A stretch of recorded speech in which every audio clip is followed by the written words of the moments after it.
السلام علیکم friends, welcome to کتاب نگری یوٹیوب چینل کتابوں کی نگری میں خوش آمدید۔ میں ہوں آپ کی ہوسٹ اقرا یاسین اور آج میں آپ کے لیے لے کر آئی ہوں ایک نیو ناول کو لے کر۔ ناول کی رائٹر ہیں بنت مسعود، نام ہے سراپا محبت ہے۔ اس ناول کی سٹارٹ کرنے سے پہلے آپ کر لیجئے ہمارے چینل کو سبسکرائب، ویڈیو کو لائک اور کلک کر لیجئے بیل آئیکن کو۔ اب دیر کے بنا آتے ہیں ناول کی فرسٹ ایپیسوڈ کی جانب۔ وہ اپنے ہاتھوں کو بار بار دبا رہی تھی، ہونٹوں کو چبا چبا کر ان کو سرخ کر ڈالا تھا، گالوں پر آتی بالوں کی لٹوں کو بے چینی سے پیچھے کو کرتی باہر کو دیکھ رہی تھی، جیسے کسی کے آنے کے منتظر ہو، مگر یہ آنا بالکل بھی درست نہ لگا اسے۔ دیدا، عائشہ خوشی سے جھومتی اندر آتی اپنی دیدا کو گھوم آ گئی، جس سے وہ ہڑبڑائی، مگر گھومنے سے گھیردار فراک ایک ردھم سے گھومی۔ ہمیں چھوڑو عائشہ جانو، ہم گر جائیں گے، مدھم بے چینی میں ڈھلا لہجہ لیے ماہنور نے کہا۔ ارے میری لکھنؤ کی شہزادی، ہم نہیں گرنے دیتے آپ کو، بلکہ میں تو بہت خوش ہوں کہ آپ کا رشتہ ہادی کے بھائی کے ساتھ ہو رہا ہے۔ وہ لگتا ہے آپ پر فلیٹ ہو چکے ہیں، تبھی تو انہوں نے آج ہی جب میری ڈیٹ فکس ہوئی تھی ساتھ ہی آپ کا رشتہ ڈال دیا۔ واہ، کمال بندہ ہے یہ، عائشہ اپنی دیدا کو گھماتی خوشی سے بولی۔ سب سنتی ماہنور کانپ اٹھی تو رک گئی۔ کیا ہوا دیدا، آپ کو خوشی نہیں ہوئی کہ آپ اور میں ایک ساتھ اس گھر سے رخصت ہو رہی ہیں؟ عائشہ تفکر لیے ماہنور سے پوچھ گئی تھی، جو تب سے چپ تھی جب سے ہادی کے بڑے بھائی نے رشتے کی بات کی تھی۔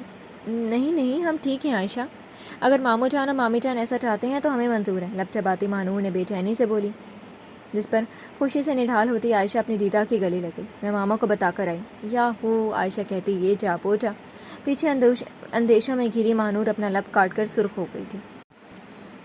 میر تقی میر صاحب، ہمیں آپ کا رشتہ منظور ہے، عائشہ نے ہال میں آتے اپنی ماما کے کان میں کہا، جس کے چہرے کی خوشی سامنے صوفے پر ٹانگ رکھے بیٹھے، مرون شرٹ کے نیچے اسکن پینٹ پہنے، گھنے بالوں کو نفاست سے سیٹ کیے، چوڑی پیشانی، ستواں ناک، کھڑی ناک، بھوری آنکھیں، قدرتی پنک ہونٹ، جس کے گرد ہلکی بیئرڈ، 5 فٹ 9 انچ قد، میر تقی میر کو بتا گئی تھی۔ ہادی کی ساس کے کہنے پر میر تقی دل ہی دل میں الحمدللہ کہہ گیا، پھر سر ہلاتا بولا، مبارک ہو آپ کو انکل، انشاءاللہ اگلے ہفتے ہم آپ کے در پر بارات لے کر آئیں گے، اب اجازت ہے، مناسب الفاظ کا چناؤ کرتے ہوئے میر تقی نے کہا، جن پر عاصم حسن سرشار ہوئے۔ خیر مبارک میر تقی صاحب، یہ آپ کا ظرف ہے کہ آپ کو میری بھانجی پسند آئی، عاصم حسن میر تقی کو مبارکباد دیتے کہہ گئے۔ میر تقی نے سر ہلانے پر اتفاق کیا اور صوفے سے اٹھ کھڑا ہوا، اپنے والیٹ سے 5000 کے 4 نوٹ نکال کر میر تقی نے وہ سب پیسے پاس کھڑی ملازمہ کو دیے، جو مسکرا کر وہ پیسے تھام چکی تھی، جبکہ مسز عاصم حسن نے ملازمہ کو گھورا۔ اجازت دیں عاصم انکل، اللہ حافظ، عاصم حسن سے مل کر عائشہ کے سر پر ہاتھ رکھ کر میر تقی نے کہا۔ اللہ حافظ میر تقی صاحب، عاصم حسن عزت دیتے کہہ گئے۔ میر تقی کروفر سے چلتا باہر نکلا کہ لبوں پر مسکراہٹ در آئی، وہ اپنی پشت پر کسی کی سہمی نظریں محسوس کر سکتا تھا۔ اس ماہ پری کو اب اپنے مہر میں آنے کے بعد دیکھنے کا ارادہ کرتا میر تقی اپنی بلیک کلر کی ویگنار میں سوار ہوتا حسن ہاؤس سے نکلتا چلا گیا۔ پیچھے ٹیرس پر کھڑی ماہنور اپنا دل تھام گئی، جس کی دھڑکن لمحہ بلمحہ تیز ہوتی جا رہی تھی۔ دیدا ماما کہہ رہی تھیں کہ، چہکتی ہوئی عائشہ کمرے میں آتی رکی۔ مرر کے آگے کھڑی ماہنور چوڑیاں پہنتی عائشہ کی آواز پر اچھلی اور کانچ کی چوڑی اس کے ہاتھ میں ٹوٹتی چپ گئی۔ یا اللہ رحم، ہتھیلی سے نکلتے خون کو دیکھتی ماہنور کرب سے بولی، جس کی سرخ و سفید چہرے پر کرب امٹ رہا تھا۔ عائشہ ماہنور کی حالت پر اپنی شوخی پرے کرتی ماہنور کا ہاتھ تھام گئی۔ دیدا، یہ کیسے لگا، زیادہ لگ گئی کیا؟ نہیں، ہم ٹھیک ہیں عائشہ جانو، بس دھیان ہٹ گیا تھا تبھی۔ ہتھیلی میں اٹھتی ٹھیس کو برداشت کرتی ماہنور نے عائشہ کی فکر رفع کی، جب روحانسی ہو رہی تھی۔ پکا نا دیدا؟ جی دیدا کی جانو، میں ٹھیک ہوں۔ اب بتاؤ کس لیے آئی تھیں آپ ادھر، جبکہ یہ وقت آپ کا کچن میں گزرتا ہے؟ ماہنور عائشہ کو تسلی کروا کر پوچھ گئی۔ عائشہ اپنا ماتھا پیٹتی بولی، ہاں یاد آیا، ماما کہہ رہی ہیں کہ تیار ہو جاؤ، شام میں ہادی اپنی موم کے ساتھ آ رہے، ہمیں شاپنگ پر لے جانے کو۔ ماہنور نے ناسمجھی سے عائشہ کو دیکھا، پھر پوچھ گئی، شاپنگ کیوں؟ او میری بھولی بہن، کون کہہ سکتا ہے کہ آپ اسکول کوآرڈینیٹر رہ چکی ہیں؟ ہادی کے موم کے ساتھ ہم شادی کی شاپنگ کرنے جا رہے ہیں، میری تیاری تو ہو چکی ہے ساری کی ساری، پر آپ کی تیاری ہادی کی موم اپنی مناسبت سے کروانا چاہتی ہیں، اس لیے شام میں آپ تیار رہنا، اور ہاں سنیں، مجھے بھی ساتھ لے جانا ہے اپنے، عائشہ کہتی اپنی آئی ونک کر گئی۔ ماہنور ہادی کی موم کے ساتھ شاپنگ پر جانے پر اپنے لب کاٹ گئی۔ دیدا سن رہی ہو آپ؟ عائشہ جو اپنی بات پر ماہنور سے داد لینا چاہ رہی تھی، ماہنور کو چپ دیکھ کر پوچھ گئی۔ ماہنور نے نام میں سر ہلایا۔ چلیں آپ اپنے ہاتھ پر آئنٹمنٹ لگائیں، میں ماما کی مدد کروا دوں، عائشہ کہتی کمرے سے چلی گئی۔ ماہنور اپنے ہاتھ پر آئے زخم کو دیکھتی لب کاٹ کے واش روم میں جا کر اپنا ہاتھ دھوتی سامنے مرر میں خود کو دیکھ گئی۔ سرخی مائل رنگت، کالے کمر تک آتے گھنے بال جو کمر پر جھول رہے تھے، کالی گہری آنکھیں جن پر کالی ہی گہری پلکیں واں تھیں، چھوٹی سی ستواں ناک اور قدرتی پنک ہونٹ جن پر لپسٹک لگانے کی ضرورت نہیں تھی، لمبی گردن، 5 فٹ 2 انچ قد، فل پیچ کلر کی گھیرے دار فراک پہنے ماہنور صفتر اپنی زندگی کے اس موڑ پر خود حیران تھی۔ میر تقی باہر جاتا رکا. کہیں بنا مڑے میر تقی سرد لہجے میں بولا. سیڑھیوں کے پاس کھڑی سلامت جہاں میر تقی کے اس طرز پر ہر بار کی طرح لب بھینچ گئی. اگر کوئی کام ہے تو بتائیں, مجھے ضروری کام سے جانے. ادب کے دائرے میں رہتے ہوئے میر تقی نے سلامت جہاں کے چپ رہنے پر بے ادبی سے پوچھا. آج میں اور ہادی شاپنگ پر جا رہے ہیں, کتنے پیسے چاہیے بتا دیں. سلامت جہاں کی بات کاٹتے ہوئے میر تقی نے پوچھا. تمہاری دلہن کی شاپنگ کرنی ہے, کچھ چاہیے تو تمہیں تو بتا دیں میر. میں نہیں چاہتی کہ کوئی کمی رہے, جیسے ہادی کی دفعہ کمی نہیں رکھی اس بار. میری دلہن کی شاپنگ میں خود کروا لوں گا, آپ کو یہ زحمت کرنے کی ضرورت نہیں ہے. سلامت جہاں کی طرف رخ کرتے ہوئے میر تقی نے کہا. وہ ہوتی کون ہے اس کی ہونے والی بیوی کی شاپنگ کرنے والی؟ یہی بات میر تقی کو غصہ دلا گئی. تبھی سرد و سپاٹ لہجے میں کہتا میر تقی میر ہاؤس سے نکلا. پیچھے سلامت جہاں اپنے آنسو پی گئی. کیا ہوا موم, آپ رو رہی ہیں کیا؟ ہادی نے سلامت جہاں کو روتے دیکھ کر پوچھا, جو جلدی سے اپنے آنسو صاف کر گئی تھی. جھوٹی مسکراہٹ لاتی ہادی سے بولی. نہیں تو میر ہادی, آنکھ میں کچھ چلا گیا تھا. آپ بتائیں, آپ کی شاپنگ پوری ہو گئی شادی کی؟ بہانہ کرتی سلامت جہاں ہادی کا رخ اس طرف موڑ گئی جس کا فیوریٹ تھا, جس پر بشاش ہوتا میر ہادی اپنی موم کو بتا گیا. جی موم, بس تھوڑی سی رہ گئی ہے, وہ میں عائشہ کے ساتھ آج کروں گا. آپ شام میں تیار رہنا, بھابھی کی شاپنگ کر لیں گے ہم ساتھ ہی. ہادی آپ کے بھائی چاہ رہے ہیں کہ وہ دلہن کی شاپنگ خود کریں گے. سلامت جہاں کے بتانے پر ہادی کا منہ او شیپ میں کھلا. ماجرا کیا ہے موم؟ پہلے شادی کے ذکر سے بھاگنا, پھر اچانک جب میری شادی کی ڈیٹ فکس ہو رہی تھی تب عائشہ کی دیدہ کا رشتہ مانگنا. دال میں کچھ کالا ہے موم, ایکٹنگ کرتے ہوئے ہادی نے کہا. سلامت جہاں نے اس کا کان پکڑا. آؤچ موم, درد ہو رہا ہے, چھوڑیں. شرم کرو ہادی, تمہیں خوشی نہیں کہ تمہارا بھائی شادی کرنے کو تیار ہے؟ کان کو کھینچتے ہوئے سلامت جہاں نے پوچھا. درد سے بلبلاتا ہادی کہہ گیا. جی بہت خوشی ہے مجھے, اب چھوڑیں مجھے. گڈ, اب جاؤ تیار ہو جاؤ, ہمیں نکلنے. ہادی کا کان چھوڑتے ہوئے سلامت جہاں بولی, جو تابے داری سے سر ہلاتا اوپر اپنے کمرے میں چلا گیا. پیچھے سلامت جہاں اپنا ہاتھ مسل گئی. وقت اپنی آنکھیں دکھا رہا تھا جو انہوں نے بویا تھا اب کٹ رہا تھا. مانور دم ساتھے کار کے فرنٹ سیٹ پر میر تقی کے ساتھ بیٹھی ہوئی ایک ہاتھ سے سیٹ کو تھامے جبکہ دوسرے ہاتھ کی مٹھی بند کیے گھبرائی نظروں سے ادھر ادھر دیکھ رہی تھی. میر تقی نے ایک نظر مانور پر ڈالی اور کار کی سپیڈ تیز کی. مانور کے دل کی دھڑکن تیز ہوئی تو ساتھ ہی سیٹ پر گرفت مضبوط ہوئی. بھائی, ہم کس مال میں جا رہے ہیں؟ آگے ہوتے شوق لہجے میں ہادی نے پوچھا, جس کے ساتھ بیٹھی عائشہ نے اپنی کونی ہادی کو ماری جو بلبلا گیا اور ایک وارن کرتی نظر عائشہ پر ڈالی جو اسے انسان بننے کا کہہ رہی تھی. مال آف پاکستان جا رہے ہیں, میر تقی نے کہہ کر گیئر چینج کیا جبکہ مال کا نام سنتی مانور نے اپنے لب کاٹے. گڈ, ہادی کہتا پیچھے کو بیٹھا. میر تقی نے مانور کی اڑی رنگت دیکھ کر اسٹیئرنگ پر گرفت مضبوط کی اور کار کو مال کی پارکنگ میں روک گیا. اس طرف آئیں. مانور کے کان کے پاس چند الفاظ کہتا میر تقی آگے کو ہوتا چل پڑا. پیچھے مانور پہلے سفر پھر یہ الفاظ ہضم کرتی بمشکل تھوک نکلی. دھیرے دھیرے چلتے مانور میر تقی کے قدموں پر چلنے لگی جبکہ ہادی عائشہ کے ساتھ دوسری بوتیک میں گھس گیا تھا. شاپ میں آتے ہی میر تقی نے ہیلپر کو اشارہ کیا تھا جو سر ہلاتی اسٹور میں گم ہوئی. بیٹھ جائیں. مانور جو بوتیک کا انٹیریئر دیکھ رہی تھی میر تقی کے کہنے پر اسے دیکھ گئی. جارج بلیک ٹی شرٹ کے نیچے ایش گرین پینٹ پہنے ہوئے تھا. ایک نظر ڈال کر مانور بلو ویلویٹ کے رکھے گئے صوفے پر بیٹھ گئی جو میر تقی سے کافی فاصلے پر تھا. میر تقی نے کان کی لوگ سہلاتے ہوئے مانور کی اس احتیاط کو دیکھا, پھر زیر لب مسکرا گیا. ہائے یہ معصومیت. Ma'am check this one, helper girl نے آتے ہی ساتھ ہی کہا اور سامنے ٹیبل پر بھاری کام والے ڈریسز رکھے جن کو دیکھتی مانور نے گھبرا گئی. مدد کے لیے میر تقی کو دیکھا جو اب موبائل میں مصروف تھا. مجھے دیکھنے کی بجائے ڈریسز پر دھیان دیں, اس سے مزید ہیوی ڈریسز آپ کو میرے لیے پہننے ہوں گے. بنا نظر اٹھائے میر تقی نے گمبھیر آواز میں کہا. مانور اپنی اس حرکت پر سٹپٹا کر ڈریسز کو دیکھنے لگی. ہیلپر گرل نے اس کے سامنے shorts, frock, maxi, long shirt with غرارہ سب رکھ دیا تھا. کیا کوئی سمپل ڈریسز نہیں ہیں آپ کے پاس؟ مانور کے پوچھنے پر میر تقی کے کان کھڑے ہوئے ہیلپر گرل نے میر تقی کو دیکھا جس کے بتائے گئے سب ڈریسز اس نے مانور کے آگے رکھے تھے. میر تقی نے ہیلپر گرل کو جانے کا اشارہ کیا اور اپنا سیل پاکٹ میں رکھتا کھڑا ہوا. مانور کی تمام حصیں جو میر تقی کی جانب لگی ہوئی تھیں اس کے کھڑے ہوتے اپنے پاؤں پر دباؤ ڈال گئی. یہ سب پیک کر دیں, اگر کوئی مسئلہ ہوا میں رابطہ کر لوں گا, تحکمانہ لہجے میں کہتا میر تقی اپنا کارڈ نکال گیا. مانور اپنے لب کاٹتی کھڑی ہوئی. یہ کیسی شاپنگ ہوئی بھلا جس میں اس کی پسند شامل ہی نہیں تھی؟ ان بھاری ڈریسز کو پہنے پھر میر تقی کے سامنے جانے والے پلوں سے مانور کانپ اٹھی. Thank you sir and ma'am, helper boy نے شاپنگ بیگز آگے کرتے ہوئے کہا. میر تقی نے بیگز پکڑے اور مانور کو دیے جن کو تھامتے ہوئے مانور کی ہتھیلی پر لگی چوڑی والا زخم کھلا. ایک سی مانور کے منہ سے نکلی. شاپ بوائے سے کارڈ پکڑتے ہوئے میر تقی نے مانور کے سسکنے پر فوراً سے پلٹا. یہ کیسے ہوا؟ ہتھیلی پر بنی خون کی لکیر کو دیکھتے ہوئے میر تقی نے پوچھا. لہجہ سرد سا تھا جس کو محسوس کرتی مانور اپنا ہاتھ دوپٹے میں کرنے لگی کہ میر تقی نے وہ ہاتھ تھام لیا اور زخم کا معائنہ کرنے لگا. چہرے پر توقع امڑ آیا. آج سے آپ کانچ کی چوڑیاں نہیں پہنو گے, زخم کو سہلاتے ہوئے میر تقی نے پوچھا. مانور اس حکم پر اپنے لب بھینچ گئی. زخم پر اب ٹھیس نہیں. میر تقی کا لمس چلن کر رہا تھا. آپ میری تھیں, میری ہیں اور میری ہی رہنے والی ہیں. آپ نہیں ہو, میں ہوں. اور آپ کو میں اس بات کی ہرگز اجازت نہیں دوں گا کہ آپ مجھے ہرٹ کریں۔ آپ کے جسم پر، روح پر اور دماغ پر بس میرا بصیرہ ہونا چاہیے۔ میر تقی کی مدھم مگر دل فریب لہجے میں کی جانے والی باتیں ماہنور کو اندر تک ہلا گئیں، جس پر احتجاج کرتی ماہنور نے اپنا ہاتھ میر تقی سے آزاد کروانا چاہا۔ اب فرار ممکن نہیں ماں، آپ کے سبھی راستے مجھ پر ختم ہوتے ہیں، میر تقی نے کہہ کر اپنا لمس ماہنور کی ہتھیلی پر رکھا۔ ماہنور اس افتاد پر مشتعل ہوتی میر تقی کو دھکا دے کر بھاگی۔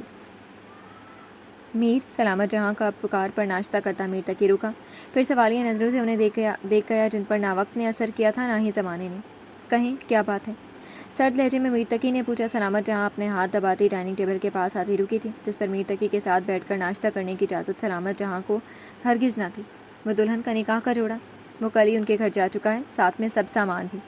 پر میر کی تو ساس لے کر جاتی ہے، سلامت جہاں کہتی رکی۔ اپنی آئی برو اٹھاتے میر تقی نے سوالیہ نظروں سے سلامت جہاں کو دیکھا۔ ساس؟ کہیں آپ خود کو ماہنور کی ساس تو نہیں کہہ رہی؟ میر، سلامت جہاں نے احتجاج کیا۔ نہیں ہے آپ ماہنور کی ساس۔ ساس تو بیٹے کی ماں ہوتی ہے، میری کوئی ماں نہیں ہے۔ رہی بات ماہنور کی تو اس کا بس میں ہوں اور کوئی نہیں ہے۔ آپ اس خوش فہمی سے نکل آئیں، اگر آپ مجھے اس کے ارد گرد بھی نظر آئیں تو اپنا انجام آپ خود سوچ لینا، سمجھی؟ انگلی اٹھائے سلامت جہاں کو تنبیہ کرتے ہوئے میر تقی ناشتے کی ٹرے پر پرے کرتا اپنا کوٹ اٹھائے باہر نکلتا چلا گیا۔ سلامت جہاں اپنی تسلیل پر چپ کر گئی۔ ہاں، وہ کس سے ساس بن سکتی ہے جبکہ اس کا بیٹا اب اسے ماں مانتا ہی نہیں تھا۔ یہ وقت انہیں کیا سے کیا دکھا رہا تھا۔ ان کی ایک بھول انہیں اپنے آشیانے سے دور کر گئی تھی۔ موم، آپ نے ناشتہ شروع نہیں کیا ابھی تک؟ میر ہادی کی آواز پر سلامت جہاں اپنے آنسو صاف کر گئی، پھر مسکان لاتی بولی، آپ کا انتظار کر رہی تھی میں۔ شادی کے بعد تو آپ نے عائشہ کے ساتھ کھانا پینا ہے، پھر میری کیا وقت؟ ارے موم، آپ کا مقام آپ کا ہے اور عائشہ کا مقام عائشہ کا ہے۔ اگر اسے میری محبت درکار ہے تو آپ کا بیٹا ہونے کے ناطے میرا فرض ہے کہ آپ کا مقام عائشہ کی نظروں میں بنانا۔ اپنی موم کی گرد حصار بناتے ہوئے ہادی نے سرشاری سے کہا۔ سلامت جہاں کے دل میں ہوک اٹھی، ان کا ایک بیٹا جان نچھاور کر رہا تھا تو دوسرا ان سے نالاں تھا۔ شاید وہ حق پر ہے تبھی۔ آئیں اب ناشتہ نوش کرتے ہیں، پھر مجھے عائشہ کو سیلون چھوڑنا ہے۔ ہادی سلامت جہاں کو لیے ڈائننگ ٹیبل پر بیٹھا۔ ہادی کی بات پر سلامت جہاں نے اپنی آنکھوں کو گھمایا، جس پر ہادی ہنس دیا۔ سلامت جہاں نامے سر ہلاتی ناشتہ کرنے لگی جو خانسامہ رکھ کر گیا تھا۔ دیدہ، ماشاءاللہ آپ کی شاپنگ تو بہت اچھی کی ہے میر بھائی نے۔ چوائس تو بہت اچھی ہے ویسے بھائی کی۔ 10 سے 15 بھاری کام والے ڈریسز ٹیبل پر پھیلائے۔ عائشہ ان ڈریسز کی خوبصورتی دیکھتی کہہ گئی۔ پاس کھڑی مسز عاصم حسن نے مسکرا کر میر تقی کی پسند کو سراہا۔ اس میں کوئی شک نہیں ہے، میر تقی نے اب تک ہمیں حیران ہی کیا۔ پہلے عائشہ اور ہادی کے رشتے کے لیے مانا، پھر عین اسی وقت ماہنور سے رشتے کی حامی بھرنا، سب سوچ سے پرے ہے۔ جب سے ماہنور گم ہوئی تھی اس کے بعد سے کوئی بھی خاندان والے اسے اپنانے کو تیار نہیں تھے، مگر اتنے بڑے اسکول کے مالک کا یوں رشتہ لانا سچ میں سوچ سے پرے ہے۔ میں تو کہتی ہوں ماہنور، تیری قسمت جا گئی ہے۔ چاشنی میں طنز شامل کرتی مسز عاصم حسین ماہنور کی روح کو گھائل کر گئی تھی۔ یہ وہ تلخ پہلو تھا جس سے ماہنور چاہ کر بھی اجتناب نہیں برت سکی تھی۔ ماما، عائشہ نے احتجاج کیا۔ کیا ماما؟ میں تو کہتی ہوں ماہنور، تم اس بندے کو اب جانے مت دینا، بڑی آسامی ہے راج کرنا، اب نہ کہیں گم ہو جانا، ورنہ ایسے رشتے بار بار نہیں ملتے۔ عائشہ کو پرے کرتی مسز عاصم حسن ماہنور کو سیکھ دے گئی۔ ماہنور اپنے آنسو پینے کی کوشش کرنے لگی، کالی آنکھوں میں آنسوؤں نے بھرمار کر دی۔ ماما بس کریں اب۔ ماہنور کی حالت دیکھتے ہوئے عائشہ نے احتجاج بلند کیا، جس پر مسز عاصم حسن منہ بناتی ہال روم سے جانے لگی۔ بالکل ٹھیک کہا آپ نے آنٹی، مجھ جیسے رشتے بار بار نہیں ملتے، اور میں تو ہوں ہی صدا کا ماہ کا۔ رہی بات بڑی آسامے کی، تو آپ کی اپنی بیٹی نے بھی تو بڑا ہاتھ مارا، میر تقی کا بھائی میر ہادی۔ کیوں عائشہ؟ ہال روم میں میر تقی کی سرد آواز گونجی۔ سب اپنی اپنی جگہ تھمے ماہنور کی آنکھوں سے آنسو بہہ گئے، جبکہ مسز عاصم حسن اپنی بیٹی پر بات آنے پر لب دبا گئی۔ بنا کچھ کہے وہ ادھر سے چلی گئی، جبکہ سرد ماحول کو ختم کرنے کو عائشہ آگے اڑتی بولی، آئیں بھائی بیٹھے، میں پانی لائی آپ کے لیے۔ ماحول میں چھائی سنگینی کو بھانپتی عائشہ کہتی کچن میں گم ہوئی۔ آپ ٹھیک ہیں ماں؟ صوفے پر سر جھکائے بیٹھی ماہنور کے پاس ہوتے تفکر سے میر تقی نے پوچھا۔ ماہنور نے اپنی بھیگی پلکیں اٹھا کر میر تقی کو دیکھا، جن میں چھپے ہوئے شکوے شکایات۔ میر وہیں تھما۔ میری بات؟ میر تقی کچھ کہتا ماہنور وہاں سے اٹھتی اوپر کو بھاگی۔ پیچھے میر تقی اپنا ہاتھ اپنا صوفے پر مارتا باہر کو نکل گیا تھا۔ بھائی آپ ٹھیک ہیں؟ موم کہہ رہی تھی آپ کو فیور ہے۔ میر ہادی نے میر تقی کے کمرے میں آتے پوچھا۔ بیڈ پر لیٹا ہوا میر تقی کمبل سائڈ پر کرتا بیڈ سے اٹھا۔ وہ اپنی کمزوری کسی پر عیاں نہیں کرنا چاہتا تھا۔ نہیں ٹھیک ہوں میں، تم بتاؤ کیسے آنا ہوا؟ میں تو آپ کی طبیعت پوچھنے آیا تھا۔ ٹھیک ہے بھائی؟ تفکر لیے ہادی نے پوچھا۔ میر تقی مدھم سا ہنستا ہادی کے کندھے پر ہاتھ رکھ گیا تھا۔ میں ٹھیک ہوں میر ہادی، بڑے ہو جاؤ اب تم، شادی ہونے والی ہے تمہاری۔ آپ کو کچھ نہ ہو بھائی، گلوگیر لہجے میں کہتا ہادی میر تقی کے گلے لگ گیا۔ میں ٹھیک ہوں ہادی، مضبوط بنو، اب تم کسی کا سہارا بننے والے ہو، کسی کی زندگی کا تم واحد مرکز ہو گئے ہو۔ یوں چھوٹی چھوٹی باتوں پر آنسو بہانا اچھا نہیں۔ جو تمہاری زندگی میں آ رہی ہے تمہیں اس کے لیے مضبوط ہونا پڑے گا۔ زندگی اور موت اللہ پاک کے ہاتھ میں ہے، اس کی مرضی کے آگے ہم انسانوں کی کیا اوقات۔ میں ٹھیک ہوں ہادی، جاؤ اب فنکشن کی تیاری دیکھو، کہیں کچھ کمی نہ رہ جائے، لڑکی والے آتے ہی ہوں گے۔ میر تقی کے سمجھانے پر ہادی سر اس بات میں ہلا کر کمرے سے نکل گیا۔ میں ٹھیک نہیں ہوں ماں، مجھے سمیٹ لو پلیز، اس سے پہلے میرا بارود بکھر کر کرچی کرچی ہو جائے۔ کمرے کی لائٹس آف کرتا میر تقی کہہ گیا، سننے والی نہ جانے کیا کرتی۔ سنکلاخ براؤن کلر کا جالی دار گیٹ کھلا، جس کے دائیں جانب واچ مین کے لیے ریسٹ روم تھا تو بائیں جانب بوگن ویلیا دیوار پر پھیلی ہوئی تھی۔ دیوار کے ساتھ کھلا لان تھا جس کے گرد بنی کیاریوں میں ہر طرح کے موسمی پھل کھلے ہوئے تھے۔ ولا میں پارکنگ پورچ تک گھاس کی روش بنی ہوئی تھی۔ پورچ میں میر تقی کی کار آ کر رکی، جس کے پیچھے 3 کاریں مزید رکی۔ چہرے پر دوہری پریشانی لیے اپنی شرٹ کا بٹن کھولتے ہوئے میر تقی کار سے نکلتا پچھلا دروازہ کھول گیا۔ بڑے احتیاط سے پیچھے بے ہوش پڑے سرخ عروسی جوڑے میں چاند کا جیسے نور لیے اپنے حواس سے بیگانہ ماہنور کو اپنی باہوں میں بھرے میر تقی لکڑی کا مرکزی دروازہ اجلت میں عبور کرتا ہال میں آیا۔ میر ابھی نہیں۔ سلامت جہاں کو روکتے میر ماہنور کو اٹھائے اوپر چلتا چلا گیا تھا۔ پیچھے میر، ہادی، عائشہ اور سلامت جہاں کھڑے کے کھڑے رہ گئے تھے۔ تم آؤ عائشہ، ویلکم بچے۔ سلامت جہاں پہلے ہوش میں آتی عروسی جوڑے میں ملبوس عائشہ کو صوفے پر بیٹھ کر اس کا ماتھا چوم گئی۔ شکریہ آنٹی۔ وہ ماہنور کی پریشانی لیے عائشہ سلامت جہاں سے کہہ گئی، پریشان مت ہو بیٹا، وہ ٹھیک ہے، ابھی ڈاکٹر چیک کر کے لے گئی، آپ ریلیکس رہو، یہ پانی پیو۔ آپ ملازمہ سے پانی لے کر عائشہ کو دیتے ہوئے سلامت جہاں نے کہا۔ پانی پی کر عائشہ میر ہاؤس کا انٹیریئر کو سہرا گئی۔ ماما میرے خیال سے اب ہمیں ریسٹ کرنا چاہیے۔ میر ہادی کے کہنے پر سلامت جہاں سر اس بات میں ہلا کر عائشہ کو لیے اٹھی اور میر ہادی کے کمرے میں لے آئی، جس کی سجاوٹ ہی نرالی تھی۔ کمرے کی سجاوٹ کو سہراتی عائشہ بیڈ پر بیٹھ گئی۔ ہادی ابھی آتا ہوگا عائشہ، اس گھر کو اپنا گھر سمجھنا، یہ گھر ہادی اور میں تمہارے اپنے ہیں، جب بھی کسی چیز کی ضرورت ہو تو بتانا۔ اب تم ریسٹ کرو، عائشہ کو پیار سے سمجھا کر سلامت جہاں کمرے سے چلی گئی۔ عائشہ بیڈ سے ٹیک لگا کر آرام سے بیٹھ گئی۔ کچھ دیر بعد ہادی اندر آتا اپنی شیروانی اتار گیا، پھر مسکرا کر عائشہ کو دیکھتا ایک سائڈ پر کھڑا ہوا۔ تو کیسا محسوس کر رہی ہو تم؟ بہت اچھا، عائشہ کے کہنے پر ہادی مسکرا گیا۔ سائڈ ڈرا سے باکس نکال کر ہادی بیڈ پر بیٹھ گیا۔ عائشہ نے مسکرا کر اپنا ہاتھ آگے کیا، جیسے معلوم ہو کہ اسے اس میں کیا ہے، اور وہی ہوا۔ ڈائمنڈ کی رنگ نکال کر ہادی نے وہ عائشہ کی انگلی میں پہنا دیا۔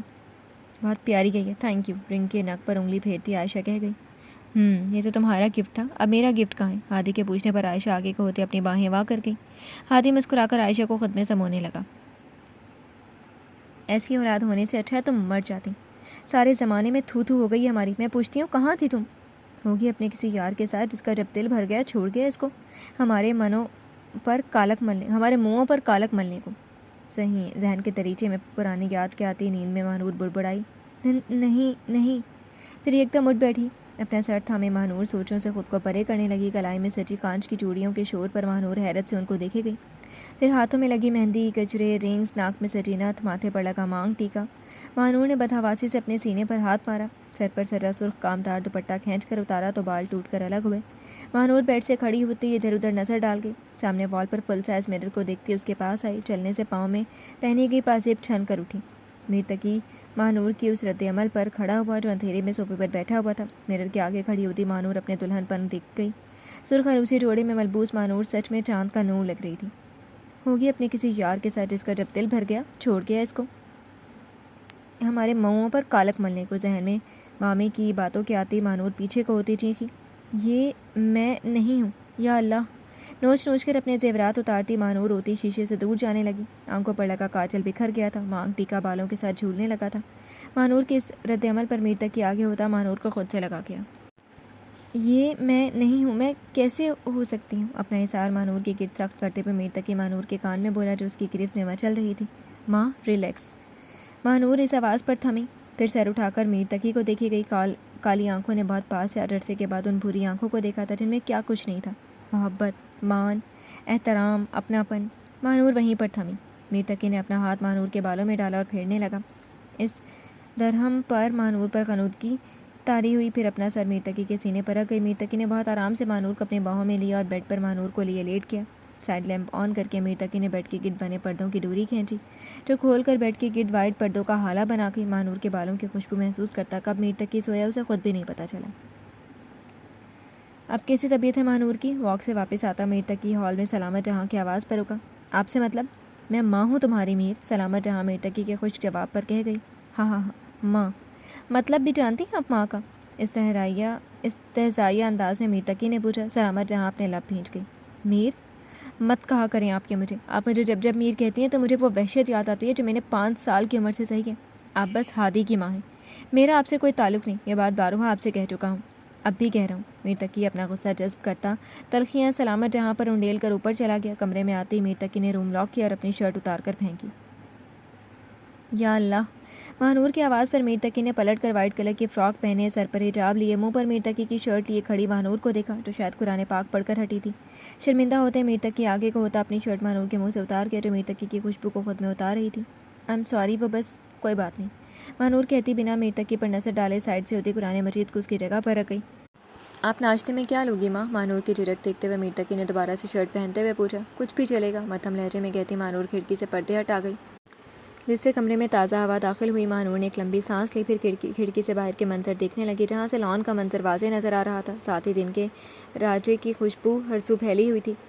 مہنور کے چہرے پر مسکراہٹ در آئی جس کو دیکھتا میر تقی فریش ہونے کے بجائے مہنور کے پیچھے آتا اس کا حجاب اتار گیا۔ مہنور کی سانسیں جو کچھ دیر پہلے تازہ ہوا کے جھونکوں سے معطر تھی میر تقی کے لمس سے بھاری ہونے لگے۔ میر تقی نے حجاب اتار کر سائڈ ٹیبل پر رکھا اور مہنور کے گیلے بالوں میں ہاتھ پھیرنے لگا۔ پلیز، کانپتی آواز میں مہنور بولتی کھڑکی کی ریلنگ تھام گئی جس سے دونوں کے درمیان فاصلہ ہوا۔ میر تقی نے آگے ہوتے یہ فاصلہ ختم کیا۔ مہنور کو اپنی پشت میر تقی کے لمس سے جلتی محسوس ہوئی۔ مجھے نہیں معلوم تھا کہ آپ پر وائٹ کلر اتنا اچھا لگے گا، کہ مجھے آپ میں جنت کی حور کا گمان ہونے لگا۔ آپ سچ میں حور ہی ہیں، میری زندگی کی ایک نفیس اور پاکیزہ عورت کا ساتھ پا کر میں مطمئن ہو گیا ہوں۔ اور اب مجھ پر سچ میں بہت مہربان ہے ماں، آپ کی یہاں موجودگی اس کے مہربان ہونے کا ثبوت ہے، دھیرے اور مدھم لہجے میں اپنی ناک مہنور کے بالوں میں دیے میر تقی نے کہا، جس کو سنتی مہنور کی گریبس ریلنگ پر مضبوط ہوئی، آنکھوں سے آنسو بہہ گئے۔ میں پاکیزہ نہیں ہوں، کرب سا لیے مہنور بولی۔ میر تقی جس نے مہنور کو پکڑا نہیں تھا یکدم سے اس کے پیٹ پر اپنے دونوں ہاتھوں کی گرفت مضبوط کرتے ہوئے مہنور کے کان میں بولا، آپ پاکیزہ ہیں، پاک ہیں، خود کو اس وہم سے نکال دیں، آپ پاک ہیں اور میری ہیں، سب بھول جائیں سوائے میرے، مجھے یاد رکھیں آپ۔ میر تقی کے کہنے پر مہنور سسکی، آنسو اب روانی سے بہنے لگے تھے۔ ماں، میر تقی نے بے بسی سے کہہ دیا۔ مہنور کا رخ اپنی طرف کرتے ہوئے اس کی گالوں پر در آئے آنسو صاف کرنے کو جھکا کہ مہنور بدحواس سا ہوتی میر تقی کو دھکا دے گئی۔ مت آئیں میرے پاس، یہ جسم بے جان ہو جائے گا آپ کے چھونے سے، اگر آپ اسے بے جان کرنا چاہتے ہیں تو چھو لیں مجھے، ایک بے جان مورت تو ہوں ہی، آپ چھو کر اس میں سے بھی روح بھی نکال دیں جو اب آزاد ہونا چاہتی ہے اپنے بیزار وجود سے۔ مہنور کے شدید رد عمل پر میر تقی اپنی جگہ پر تھما۔ کتنا غم و غصہ لیے جی رہی تھی مہنور۔ بنا کچھ کہے میر تقی اپنا رخ واش روم کی جانب کر گیا اور دروازہ زور سے بند کر گیا۔ مہنور اس پر اچھلی اور روتی ہوئی نیچے بیٹھ گئی۔ واش روم میں مرر کے آگے کھڑا میر تقی سرخ آنکھوں سے خود کو دیکھتا ٹیپ چلا گیا۔ پانی کے شور سے اس کے اندر کا شور کچھ تھما تھا۔ غم کی بارش نے بھی تیرے نقش کو دھویا نہیں، تو نے مجھ کو کھو دیا، میں نے تجھے کھویا نہیں۔ نیند کا ہلکا گلابی سا خمار آنکھوں میں تھا، یوں لگا جیسے وہ شب کو دیر تک سویا نہیں۔ ہر طرف دیوار ادھر اور ان میں آنکھوں کے ہجوم، کہہ سکے جو دل کی حالت وہ لب گویا نہیں۔ جرم آدم نے کیا اور نسل آدم کو سزا، کاٹتا ہوں زندگی بھر میں نے جو بویا نہیں۔ جانتا ہوں ایک ایسے شخص کو میں بھی منیر، غم سے پتھر ہو گیا لیکن کبھی رویا نہیں۔ جی تو فرینڈز، کیسی لگی آپ کو اس ناول کی فرسٹ ایپیسوڈ؟ میں امید کرتی ہوں کہ آپ کو بہت پسند آئی ہوگی۔ کمنٹ سیکشن میں اپنی رائے کا اظہار کرنا مت بھولیے گا۔ پھر حاضر ہوں گے ناول کی نیکسٹ ایپیسوڈ کے ساتھ، تب تک کے لیے اجازت دیجیے۔ شکریہ، اللہ حافظ۔